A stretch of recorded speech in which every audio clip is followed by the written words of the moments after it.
새 사람이 입어야 할 것, 새 사람이 입어야 할 것이라는 제목으로 하나님 말씀 나누겠습니다.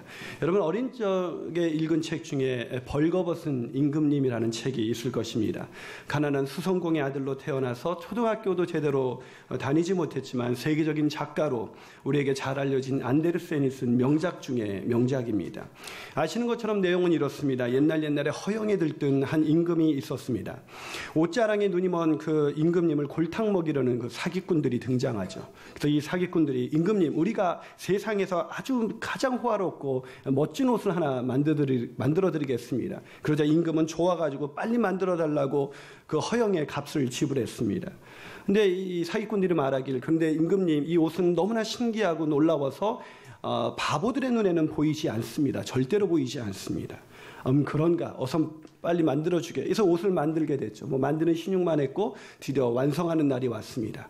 그래서 옷이 있다고 그냥 옷이 없는데도 그걸 보여주자 임금을 허영에 들뜬 이 임금은 그 옷을 걸치면서 정말 신기하다고, 너무나 멋있다고 그렇게 의젓하게 말했습니다. 그리고 이 신기한 옷을 입고 이제 잔치가 베풀어지는 그 장소로 나갔습니다. 나가는 순간 백성들은 정말 놀랐지만 그 임금이 벗은 상태라는 것을 말할 수가 없어서 와, 임금님 옷이 정말 너무나 멋지다, 이렇게 칭찬 일색이었습니다. 근데 바로 그때였습니다. 갑자기 한 꼬마가 배꼽을 잡고 웃으면서 이렇게 말했습니다. 하하하하, 벌거벗은 임금님이다. 벌거벗은 임금님이다. 그제서야 모든 백성들이 말하기 시작했습니다. 뭐야, 우리 눈에만 안 보인 게 아니어서 벌거벗은 임금님, 벌거벗은 임금님. 사랑하는 여러분, 이 벌거벗은 임금이 입었던 옷은 어떤 옷이었을까요? 전 그 옷이 허영의 옷이라고 생각합니다. 허영을 우리가 입기 시작했을 때 우리 자신에는 그것이 호화스럽고 가장 멋진 옷이라고 생각하지만 다른 사람들에게 참으로 부끄러운 옷이 되는 것입니다. 오늘 본문에는 여러분이 아시는 것처럼 우리는 지난주에 우리가 반드시 벗어야 할 그런 옛사람의 모습, 이 허영과도 같은 그런 옷에 대해서 말씀을 드렸습니다. 여러분 기억하십니까? 우리가 벗어야 할 세 가지 옷이 뭐였죠? 제가 너무나 무리한 것을 부탁하고 있습니다. 벌써 하루가 지난 것도 아니고 일주일이나 지났는데 내가 벌써 그걸 말씀드린다는 게 아침부터 괜히 불편하게 해드려서 죄송합니다. 여러분 지난주에 기억하시겠지만 우리가 벗어야 할 옷은 첫 번째가 영적 무지였고, 두 번째가 굳어진 마음이었고, 세 번째가 바로 세상의 유혹이다라고 말씀을 드렸습니다. 만일 우리가 이 옷을 벗지 않고 신앙생활을 해간다면 우리는 아무런 변화를 경험할 수가 없을 것입니다. 이 옷을 벗지 않고 아무리 오랜 신앙생활을 한다 할지라도 우리는 새 사람답게 살아갈 수가 없다는 것입니다. 그런데 오늘 본문은 우리가 새로운 삶을 살기 위해서 더 중요한 것이 있다고 말씀해주고 있습니다. 자, 그 말씀이 4장 23절과 24절입니다. 자, 한번 읽으시겠습니까? 23절, 24절. 시작.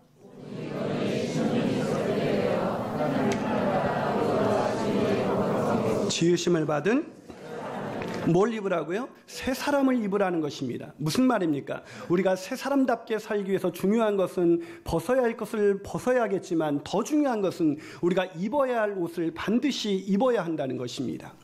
그 옷은 바로 새 사람이라는 옷입니다. 여러분 혹시 하루 종일 때탄 옷을 벗고 샤워를 하고 목욕을 하고 나서 그 옷을 다시 주워 입는 분이 계십니까?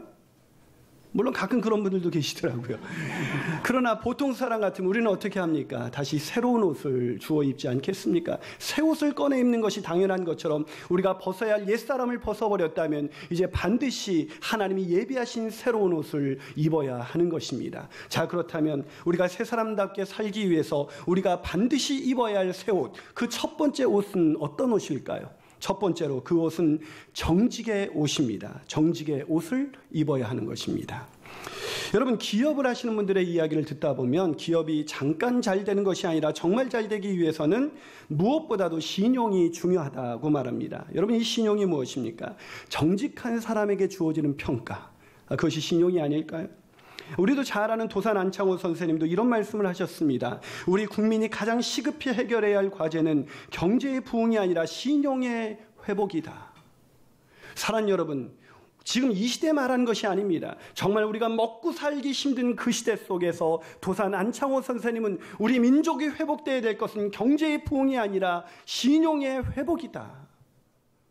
하물며 이 시대를 살아면서 이 나라와 이 민족이 정말 건강한 나라, 정말 하나님이 기뻐하시는 나라가 되기 위해서 우리가 정직하게 살아가는 것, 이 신용을 만들어가는 것, 이것이 얼마나 중요한 것일까요?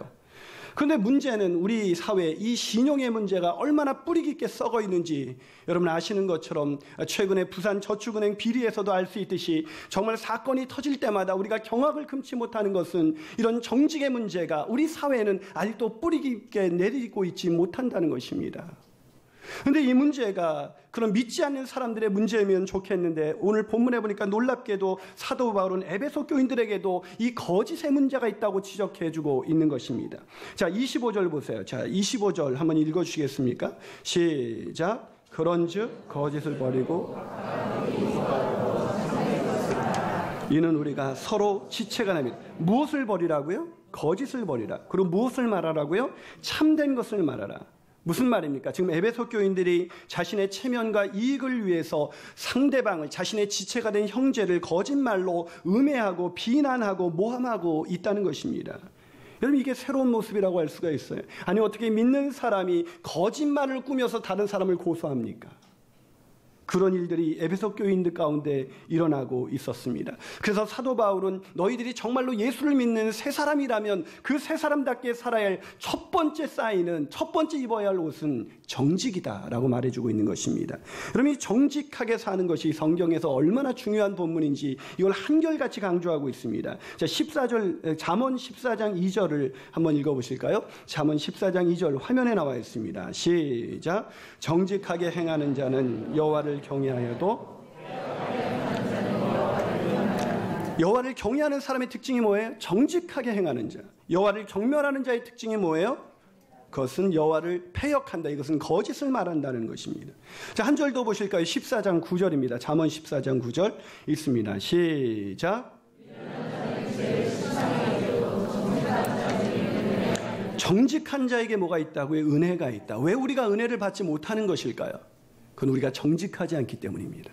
우리가 말씀을 볼 때 정직하게 그 말씀을 나에게 비추어 보기 시작할 때 우리는 우리의 죄를 깨닫고 그 죄를 용서하시는 하나님의 은혜를 경험할 수가 있습니다. 그러나 그 말씀 앞에서도 자신의 마음을 오만하게, 자신의 마음을 꾸미면서 아무런 문제가 없는 것처럼 자신의 이야기를 정직하게 끌어내지 않은 사람은 절대로 은혜를 받을 수가 없다라는 얘기입니다. 저도 여러분들과 제자훈련을 하다 보면, 제자훈련을 하면서 어떤 사람이 은혜를 받는가 보면 정직하게 자신의 영혼을 하나님의 말씀에 대입하는 사람들이 은혜를 받습니다. 오히려 다른 사람들의 눈을 의식해서 내가 이렇게 얘기하면 저 사람이 뭐라고 말할까, 이것 때문에 정직하게 자신의 영을 하나님의 말씀 가운데 드러내지 않은 사람들이 은혜를 받기 힘든 것이죠. 여러분 아시는 것처럼 이 정직이라는 것은 기독교의 대표적인 덕목 중에 하나입니다. 아니, 하나님께서는 인간을 처음 만드실 때부터 정직하게 만드셨습니다. 인간을 만드실 때 정직하게 만드셨다. 이게 믿겨지십니까? 여러분, 제가 그 근거를 내기 위해서 전도서 7장 29절을 소개합니다. 자, 전도서 7장 29절 한번 읽어주시겠습니까? 있습니다. 시작.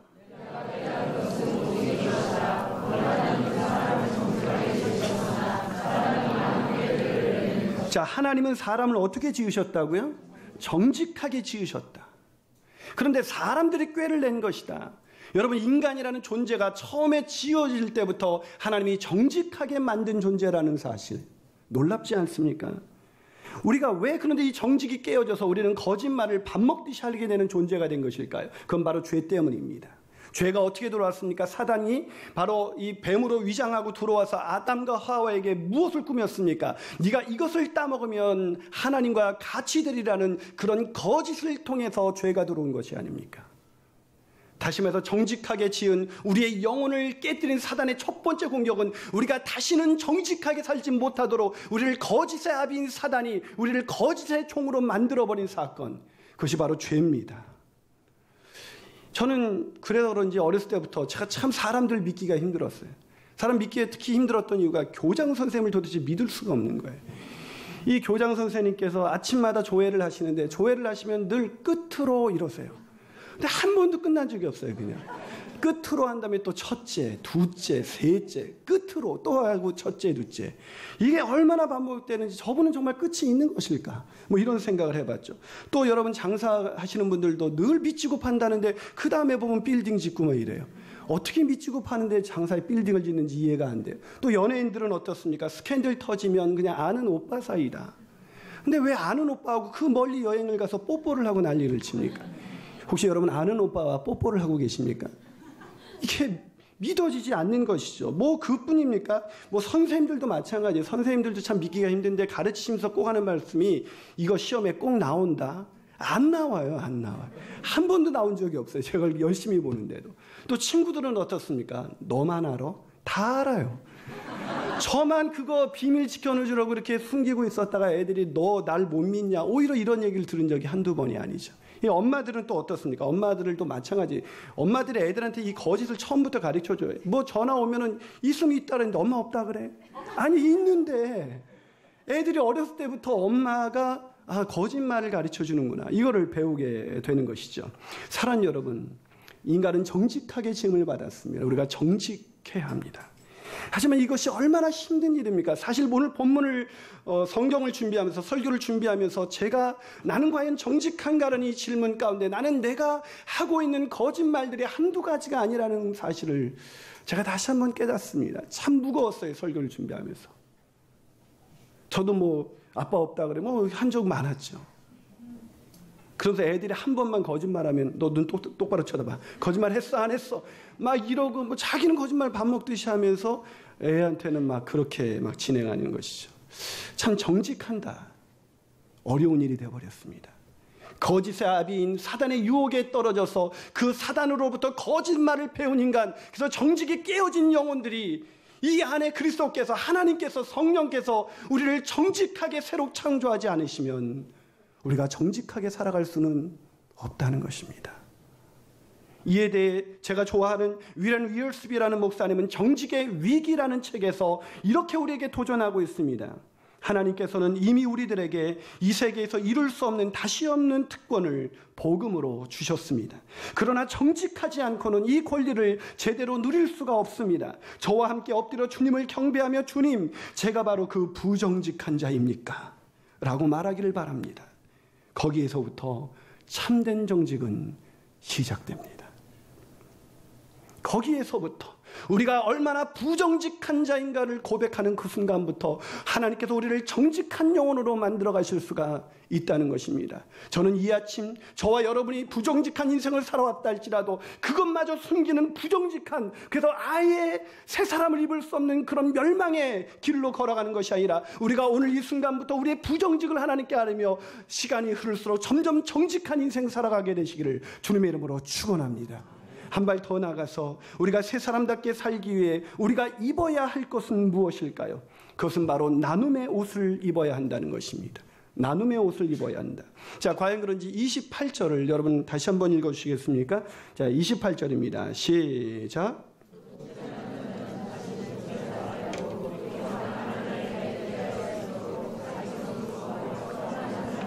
자, 오늘 본문 보니까 참 믿겨지지 않는 말씀 아닙니까? 지금 뭐 하지 말라고 말하고 있어요? 도둑질 하지 말라. 자, 이 얘기를 지금 도둑질을 하다가 현장에서 잡힌 사람에게 말한 것이 아니라 예수님을 내 삶의 구주요 주님으로 인정한 에베소 교인들에게 말하고 있는 것입니다. 제가 만약에 여러분들에게 집사님 거짓말하지 마세요. 이 정도도 지금 힘든데 제가 집사님 도둑질하지 마세요. 이런 얘기를 혹시 신앙생활하면서 단 한 번이라도 들어보신 적이 있습니까? 도대체 사도 바울은 왜 도둑질하지 말라고 여기서 말하고 있는 것일까? 제가 이렇게 말씀드리면 에베소 교회가 참 심각한 교회구나 이렇게 생각하실 수 있을 것 같은데 에베소 교회에 대한 성경의 평가를 들어볼까요? 계시록 2장 1절에서 3절입니다. 자, 본문에 화면에 나와 있는데 한번 읽습니다. 시작. 에베소 교회 사자에게 편지하라.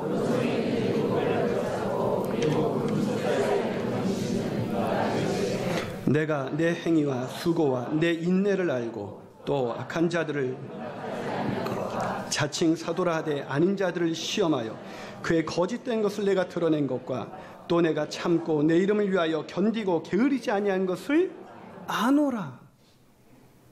이런 칭찬을 들었던 에베소 교인들이 도둑질을 한다? 이게 믿겨지십니까? 이게 이해가 되지 않는 말이에요. 그렇다면 여기서 도둑질한다는 것은 무슨 뜻일까요? 여기서 도둑질한다는 것은 남의 물건을 꼭 훔치는 것만을 의미하는 것은 아닙니다. 여기서 도둑질한다는 것은 쉽게 말하면 예를 들면 근무 시간에 딴짓을 한다. 근무 시간에 웹서핑을 하면서 자기에게 주어진 일을 해야 될 시간에 일을 하지 않는다. 도둑질입니다. 한국의 샐러리맨들이 여기서 자유할 수 있을까요? 또 사업자는 정당한 노동을 시켜놓고도 노동에 정당한 대가를 주지 않는다. 도둑질입니다. 일을 시켜놓고도 그에 대한 대가를 지불하지 않는 것. 도둑질이죠. 또한 우리가 그뿐이 아닙니다. 사람에게만 그러는 것이 아니라 하나님의 것을 도둑질합니다. 말라기서 3장 8절을 한번 같이 읽어볼까요? 자, 말라기서 3장 8절입니다. 읽습니다. 시작. 사람이 어찌 하나님의 것을 도둑질하겠느냐? 그러나 너희는 나의 것을 도둑질하고도 말하기를 우리가 어떻게 주의 것을 도둑질하였나이까 하는도다. 이는 곧 뭐라고요? 11조와 봉헌물. 그것을 드리지 않은 것을 하나님은 도둑질이라고 말하고 있습니다. 한 번은 그 미국 교회에서 실제 있었던 일입니다. 헌금이 도난을 당한 거예요. 그러자 거기 있는 장로님들이 흥분하면서 아니 누가 감히 하나님의 것을 도둑질한단 말입니까? 그렇게 소리를 지르자 한 사람이 이렇게 말했다고 합니다. 우리는 매주 하나님의 것을 도둑질하고도 그렇게 흥분한 적 없잖아요. 사랑하는 여러분, 오해하지 마십시오. 교회는 여러분의 헌금이 있어야 돌아가는 거 아닙니다. 하나님이 여러분의 헌금이 필요한 분이 아닙니다. 헌금이 뭡니까? 그것은 믿음의 표현입니다. 예수를 내 인생의 구원자여 주님으로 영접하셨다면 내 시간, 내 인생, 내 재물, 내 자녀, 내 집, 내 자동차 이 모든 것이 하나님의 것이라는 것을 인정하는 것입니다. 그 고백이 있으시다면 마땅히 드리십시오. 그러나 아직 예수를 믿지 않는 분이라면 절대로 헌금하지 마십시오. 헌금에 대한 부담을 갖지 마십시오. 헌금은 믿음의 표현입니다. 예수를 내 인생의 구원자의 주님으로 영접한 사람들만이 하나님 앞에 내 인생의 모든 주권이 하나님 앞에 있다는 것을 고백하는 행위인 것입니다. 그렇기 때문에 정말 예수님을 주인으로 고백하고도 아직 헌금을 드리지 않고 있다면 그것은 도둑질이죠. 사랑하는 여러분, 이 도둑질을 하는 사람들의 심리의 저변에는 무엇이 깔려 있는 것일까요? 바로 욕심 아닐까요? 수고하지 않고도 남의 것을 얻으려는 탐심 아닐까요? 놀라운 것은 그 욕심과 탐심이 가득한 옛사람이 우리를 계속해서 유혹해 온다는 것입니다. 우리가 벗어버린 그 욕심의, 세상의 욕심의 그 옷을 다시 주워 입으라고 말합니다. 그래 네 생활이 편해지고 네가 갖고 싶은 것을 가질 수 있다고 허영을 들뜨게 만들었던 그 벌거벗은 임금님처럼 부끄러운지도 모르고 나왔던 임금님처럼 그렇게 살라고 우리에게 유혹하는 것입니다. 그러나 사도 바울은 오늘 본문에서 그 옷을 입지 말고 새 옷을 입으라고 권면하고 있습니다. 그 새 옷이 무엇입니까? 바로 가난한 자를 위해서 구제하는 것입니다. 여러분, 이 가난한 자를 위해서 구제한다. 오늘 본문에 보세요. 자, 오늘 본문에 방금 읽었었던 이 28절을 다시 한번 읽어볼까요? 있습니다. 시작. 도둑질하는 자는 다시 도둑질하지 말고 돌이켜 가난한 자에게 구제할 수 있도록 자기 손으로. 자, 구제할 수 있도록 어떻게 하라고요? 자기 손으로 수고하라는 거예요. 이렇게 쓰여져 있지 않습니다. 너희들 쓰다가 돈이 남으면 구제해라. 너희들의 성편에 여유가 생기면 구제해라. 라고 성경은 쓰여져 있지 않습니다. 자기 손으로 수고해서 선한 일에 사용해라.